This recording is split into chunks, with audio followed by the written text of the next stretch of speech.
Hola, ¿qué tal? Muy buenas tardes, líderes para la educación comunitaria del CONAFE Hidalgo. El día de hoy tenemos un tema muy importante para ustedes dentro de todos los temas que estamos considerando dentro de los procesos de formación. Le hemos denominado barreras para el aprendizaje y la participación social. Y para ello, pues tenemos a la licenciada Brenda Yerid, quien es la responsable de la atención educativa a niños con VAPS en el estado de Hidalgo. Bienvenida, Brenda, y pues te vamos a ceder los micrófonos y las cámaras para que nos expliques en qué consisten las VAPS. Pues bienvenida y adelante. Muchas gracias, buenas tardes a todos. Efectivamente, pues vamos a dar a conocer lo que son las barreras para el aprendizaje y la participación social. Como lo decía el jefe, ¿no? Ya todos hemos escuchado y sobre todo, pues ya nuestra tercera semana han trabajado, yo creo, se han encontrado en la localidad con algún alumno o alumna que se encuentre enfrentando alguna barrera, ¿no? Y bueno, pues para poder orientarlos y darles un panorama un poco más amplio sobre lo que son las VAPS, les voy a dar una breve explicación. Bueno, empecemos con saber qué es una persona con discapacidad. Sé que tenemos diversos conceptos que desde la antigüedad venimos catalogando a las personas con discapacidad con ciertos nombramientos, ¿no?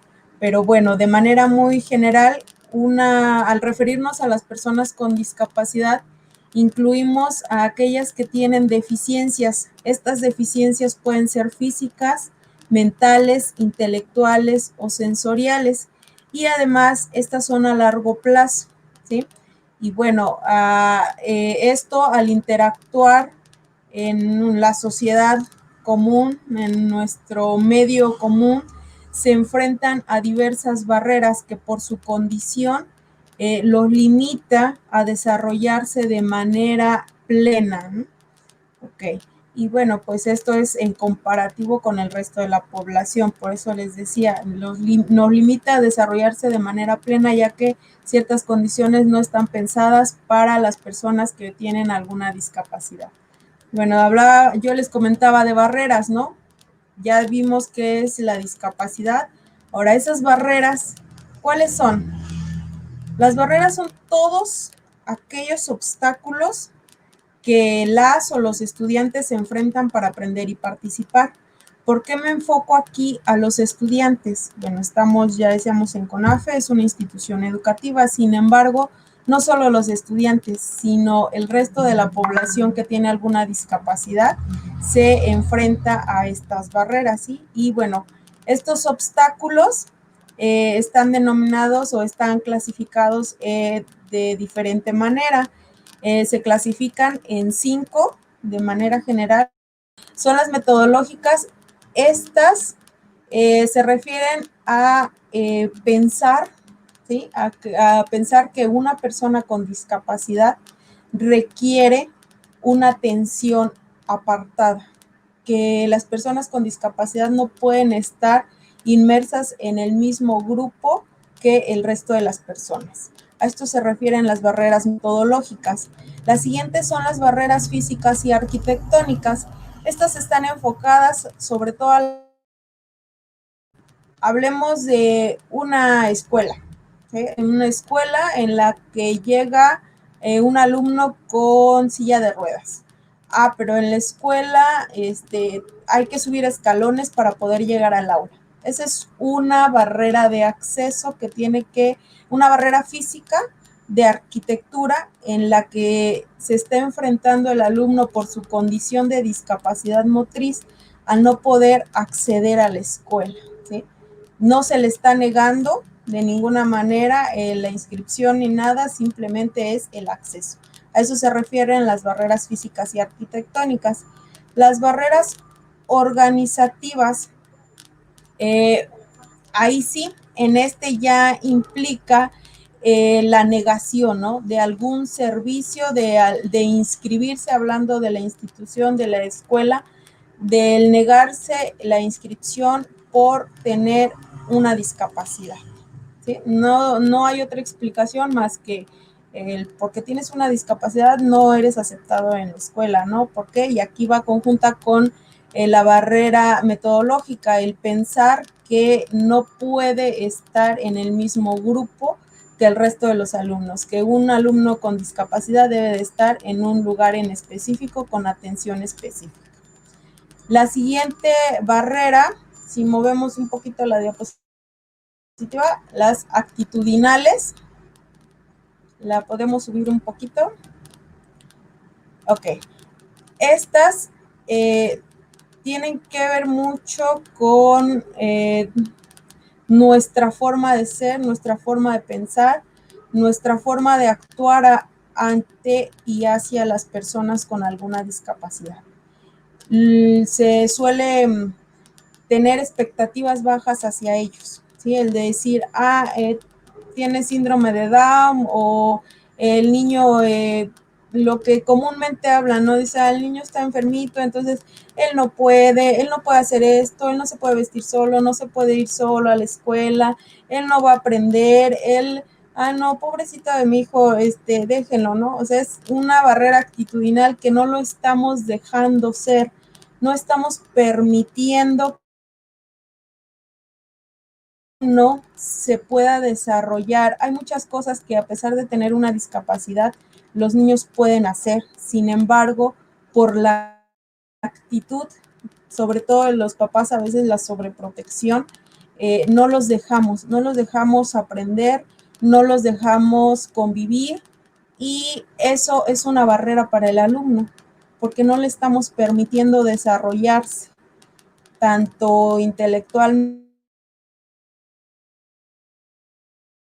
las barreras actitudinales, las barreras sociales. Esta se enfoca sobre todo a los prejuicios existentes en el entorno familiar y social, y estos afectan el aprendizaje, la continuidad y la permanencia del alumno. Y bueno, pues también tiene que ver también la lejanía de los centros escolares. Sabemos que pues el tener una discapacidad, no únicamente hay alumnos con discapacidad en las ciudades, no hay alumnos con discapacidades en las zonas rurales. Y bueno, eso también es una barrera para ellos porque muchas veces no pueden acceder a la educación. Para nuestra suerte, pues estamos en CONAFE donde los servicios escolares están justamente donde están súper lejos, en donde si no fuera por CONAFE, estos niños no pudieran acceder a la educación, ¿no? Está la pobreza, están las deficientes condiciones de vivienda o la falta de estimulación adecuada, ¿sí? Esta es una realidad, en CONAFE sobre todo les decía, y bueno, la falta de estimulación adecuada no es porque el papá no quiera hacerlo, la mamá no quiera hacerlo, es más bien porque se desconoce justamente, ¿no? El de que no sabe mamá, papá, cómo hacer. Tengo mi hijo con esta discapacidad, pero ahora ¿qué hago? Para que un especialista pueda orientarlos, pues necesita salir mínimo al municipio, ¿no? Para poder encontrar a un psicólogo o algún médico para que pueda darles desde la orientación o el mismo diagnóstico de qué es lo que tiene su hijo o hija, ¿no? Bueno, estos son los tipos de barreras, la clasificación de los tipos de barreras. Y bueno, pues ahora en el estado, en CONAFE, el ciclo 19-20, ustedes saben que estamos divididos en 20 regiones a nivel estatal, y de esas 20 regiones tuvimos focalizados, es decir, detectamos algunos alumnos que tenían alguna discapacidad o que se estaban enfrentando a alguna barrera para el aprendizaje y la participación social. Y bueno, aquí les enumero en total y por región cuántos niños fueron identificados y se les estuvo dando seguimiento en el ciclo escolar 19-20. Realizados en todo el estado. Si pueden darse cuenta, la región con mayor detección de alumnos con discapacidad es la región de Actopan, con 27 alumnos, Y bueno, la que menos tiene focalizados o las que menos tienen son Huehuetla, San Felipe, Zacualtipán y Zimapán. Todas estas con 4 alumnos focalizados, ¿sí? Ya están focalizados, pero bueno, ahora, ¿qué? ¿Por qué se focalizaron? ¿Cuál es la barrera? ¿Cuál es la discapacidad que enfrentan estos alumnos? ¿Cuál es la razón por la que están dentro de este conteo, ¿no? Aquí yo les pongo cuáles son esas barreras en las que se enfrentan esos 210 alumnos. Y bueno, la de mayor incidencia en el estado es la de problemas de comunicación y lenguaje. Aunque también aquí debo de comentarles que de esos 58, más del 50% están en nivel preescolar. ¿Qué significa? Ok, están en un proceso, ¿sí? De poder, desde la parte de la socialización, ¿no? Para poder comunicarse con el resto de los compañeros, para que podamos entender su lenguaje. Bueno, lo consideramos en problemas de comunicación y lenguaje y están en presco, y quiere decir que podría ir avanzando y esta barrera ya se puede terminar, ¿no? A lo mejor al ingresar a la primaria ya no está dentro de estos focalizados. Y de ahí está discapacidad intelectual, que tenemos 37 alumnos focalizados con discapacidad intelectual. Dentro de esta discapacidad están los alumnos con síndrome de Down. Entonces, es discapacidad intelectual, alumnos con síndrome de Down, que es lo que pues mayor incidencia tenemos y lo que es más evidente para poder focalizarlos, ya que la discapacidad intelectual solo la puede detectar un especialista. Nosotros no podríamos generar un diagnóstico y decir que un alumno tiene discapacidad intelectual, a menos que sea como tal el síndrome de Down. Y bueno, pues hay diferentes niveles que ya posteriormente quizá estemos trabajando en justamente la discapacidad intelectual, ¿no? El tercero, que esta se refiere a alguna afectación física que presente el alumno. Digo, eso es muy evidente, sillas de ruedas, falta de alguna extremidad o alguna situación que ya sea congénita, que haya nacido sin alguna extremidad o que bien por algún accidente haya perdido, ¿no? Algún dedito, alguna mano, algún pie, lo que sea. Entonces entra dentro de esta clasificación de discapacidad motriz. Y bueno, esto es de manera general los 10 y por programa. En preescolar tenemos 101 alumnos focalizados, en primaria tenemos 88 alumnos y bueno, el resto están en secundaria. Y pues nos da el 23 están en secundaria, que nos da el total de los 210 alumnos.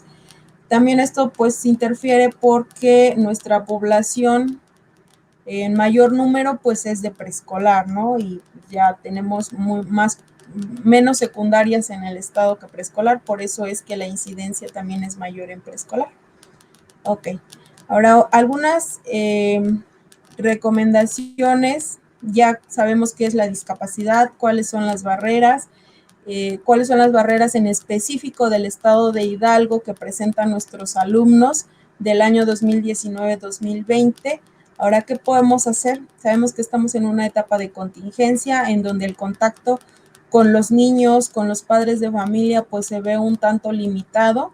Sin embargo, tenemos que apoyar a los papás.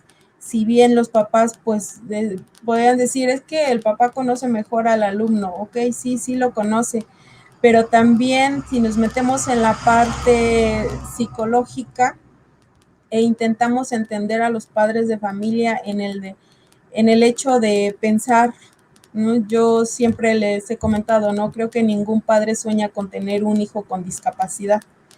Entonces, al tener a su hijo y que presente alguna discapacidad, es un proceso de duelo, porque es un duelo el que vive el padre al tener a su hijo. Es un duelo que tiene él, es el duelo más la atención al niño, más el momento de por qué me pasó a mí, ¿no? O por qué mi hijo está así. No, o sea, son muchas cuestiones que los padres muchas preguntas que se hacen los padres al tener un hijo con discapacidad. Y entonces, ¿cómo podemos apoyarlos? Pues lo primero es mucha paciencia, el hacer comprender al papá que pues al final no es culpa de nadie, que no, nadie está exento de poder tener un hijo con alguna discapacidad, que al final de cuentas es su hijo, sea como sea, es su hijo, y que al igual que si tiene hermanitos, la atención y el cuidado debe de ser igual, no caer en la sobreprotección ni tampoco en la exageración, o en el mismo rechazo, ¿no? Porque pues a lo mejor tiene hermanitos y como él tiene discapacidad, no, pues tú no haces esto, tú no haces aquello, tú no, es más bien irlos incluyendo, ¿sí? Entonces es el amor y la disciplina, no porque tenga una discapacidad no quiere decir que no se le van a poner límites a los niños necesitan límites. Los límites también son demostrarle amor. Eh, Son esos puntos los más importantes, ¿no? En el decir, sí, mi hijo tiene discapacidad, primero el aceptar que su hijo tiene una discapacidad, pero que esa discapacidad no lo va a limitar y que mucho menos el papá o la mamá va a ser la barrera para que su hijo no pueda realizar ciertas cosas. Entonces, ir orientándolos, ir conociéndolos, conociendo a los alumnos, a los hijos, por medio de la observación, ¿no? O sea, así de, a ver, si yo me detengo a ver un ratito cómo juega mi hijo, puedo determinar que, ok, le gusta esto, le gusta aquello, o ya vi que este juguete no le gusta, o que si le pongo a lo mejor, lo pongo a colorear, no le gusta, a él le gusta a lo mejor recortar, o en vez de colorear, él quiere pegar papelitos, así, o sea, son pequeños detalles pero que nos ayudan a conocerlo y para cuando se tenga que trabajar ya con los contenidos, saber cómo y con qué materiales trabajar para que al alumno le resulte de impacto la actividad.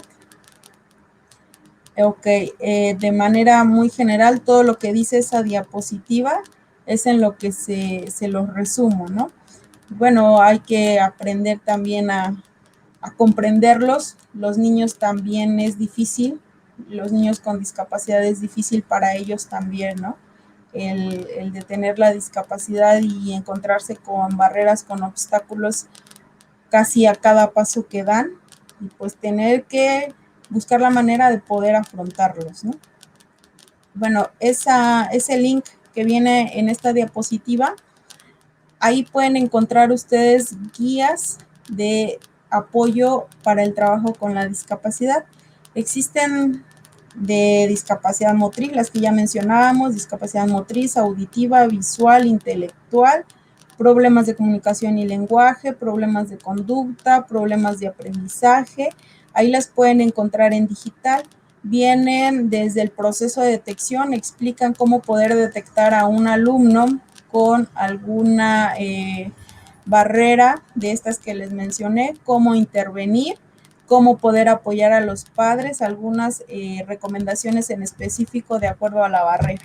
Entonces se los dejo ahí para que si gustan explorarlo más adelante, ahí lo tengan. Pues muy bien, muy clara la información que nos estás brindando. Sí les vamos a pedir a los académicos de acompañamiento que pues revisen con calma este webinar, ¿no? Para que ellos tengan pues muy en claro, ¿no? Ellos comprendan en sí que es una discapacidad y cómo es que una discapacidad al último se convierte en una barrera para el aprendizaje y en su participación social que tienen nuestros niños, ¿no? La población que estamos atendiendo en el CONAFE, ¿no? A mí me gustaría aterrizar un poquito más con esta información que ya das. En esta etapa principalmente de qué contenidos ellos tienen que trabajar, si son los contenidos que vienen especificados en la guía. Otra pregunta es, ¿en qué medida pues ellos tienen que hacer algunas adaptaciones a las actividades, ¿no? Y si por último se va a generar alguna asesoría de cómo evaluar a estos alumnos, ¿no? Entonces serían tres tres preguntas, ¿no? En cuestión de los contenidos, ¿no? En cuestión de las estrategias y actividades y en cuestión de la evaluación. No sé si nos puedas comentar algo al respecto. Ok, bueno, aquí voy a comenzar, antes de dar respuesta a las preguntas, el que en medida de lo posible tratemos de conocer a los alumnos, ya sea en contacto directo con el alumno, en las veces que tengamos oportunidad de asistir a la localidad, o a través de a lo mejor una entrevista informal con los padres de familia, ¿sí? De preguntar cómo está el alumno, si, no sé, de ir indagando en una charla informal con los papás para poder indagar sobre cuál es la condición en específico del alumno.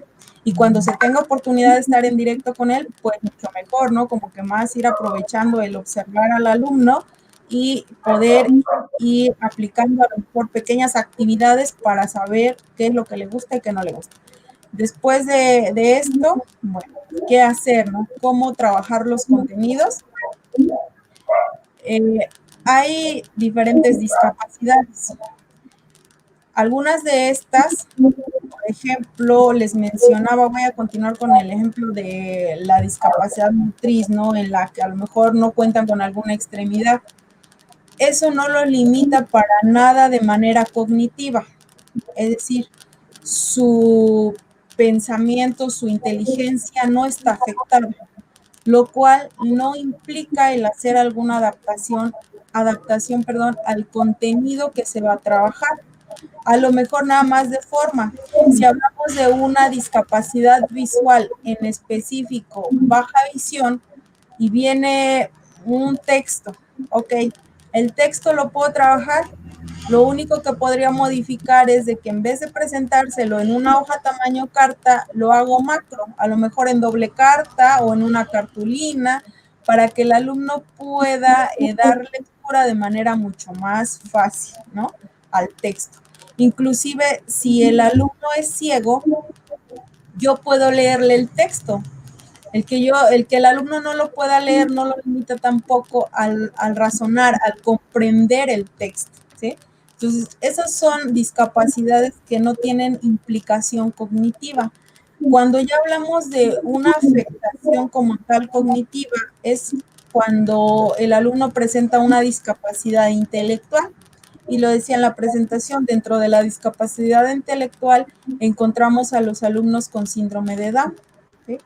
También hay niveles, hay diferentes niveles de discapacidad intelectual. Habrá algunos alumnos con discapacidad intelectual leve que podamos igual aplicar el contenido a lo mejor con un poquito menos de complejidad, para hablar en términos sencillos, ¿no? Y habrá algunos otros que la discapacidad pues sí sea moderada, entonces ahí sí tendríamos a lo mejor que inclusive trabajar otras actividades, como cuáles actividades, ok, ahí tendríamos que trabajar la parte de habilidades adaptativas o habilidades sociales. Lo principal en estos alumnos con una discapacidad intelectual grave, moderada, ¿no? Tenemos que preservar primero su integridad física. Hay niños que no miden el peligro, ¿sí?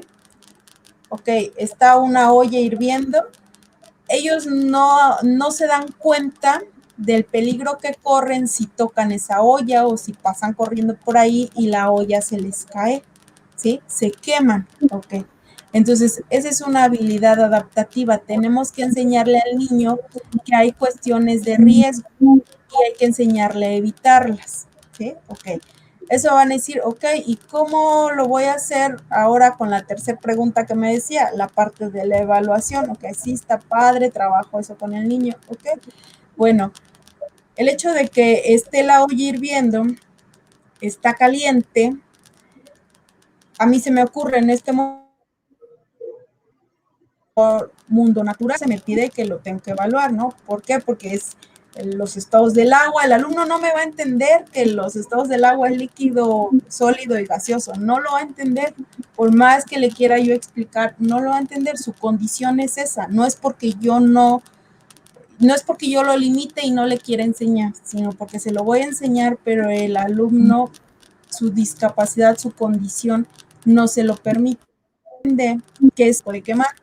Entonces, ahí ya tengo un logro. También, regresando otro poquito, entonces, mi logro es de que el alumno ya evitara esta situación de riesgo, es una habilidad adaptativa. Y para evaluarlo, no voy a evaluar como al resto de los alumnos en contenido, sino que lo voy a evaluar de acuerdo a su propio proceso de aprendizaje.